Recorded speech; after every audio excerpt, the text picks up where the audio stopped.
সাব্বির রহমান রুমন আপনাকে অসংখ্য ধন্যবাদ আমাদেরকে এরকম একটা ম্যাচ উপহার দেওয়ার জন্য। আজকে ৯ তারিখ জানুয়ারি মাস ২০২৪ চিটাগং কিংসের বিরুদ্ধে ঢাকা ক্যাপিটালস নেমেছে মাঠে এবং ঢাকা ক্যাপিটালস নামে নাই, নেমেছে সাব্বির রহমান।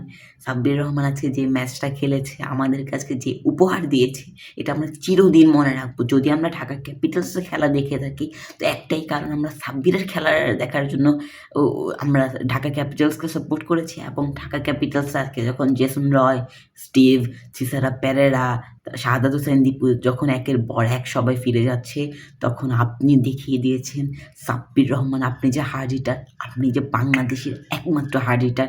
হার্ড হিটার কথাটা যে আপনার সাথে যায়, জাতি আপনাকে ভুল বুঝেছে, দল আপনাকে ভুল বুঝেছে, ক্রিকেট বোর্ড আপনাকে ভুল বুঝেছে। আপনি অবহেলিত, আপনি যে চান্স পেলে কী করতে পারেন, কোন লেভেলের ক্রিকেট আপনি খেলতে পারেন, আপনি আজকে দেখিয়ে দিয়েছেন।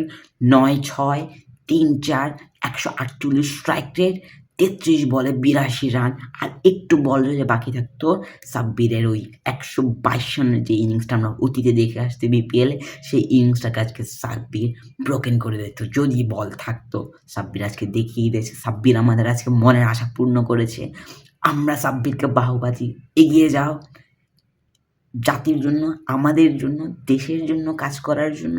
এবং আমরা চাই এইভাবে আপনি ধারাবাহিক পারফরম্যান্স দিয়ে দলে ঢুকুন এবং দলকে এইভাবে সাপোর্ট করেন। এবং আজকে বলতেই হবে, সাব্বির অনবদ্য, সাব্বির অপ্রতিরোধ্য, সাব্বির মহাপ্রলয়, সাব্বির সব ভেঙে করে চুরমার, সাব্বির নজরুলের বিদ্রোহী, সাব্বির আজকে দেখিয়ে দিয়েছেন তিনি তার দিনে কতটা বিধ্বংসী, তিনি দেখিয়ে দিয়েছেন তিনি কী করতে পারে।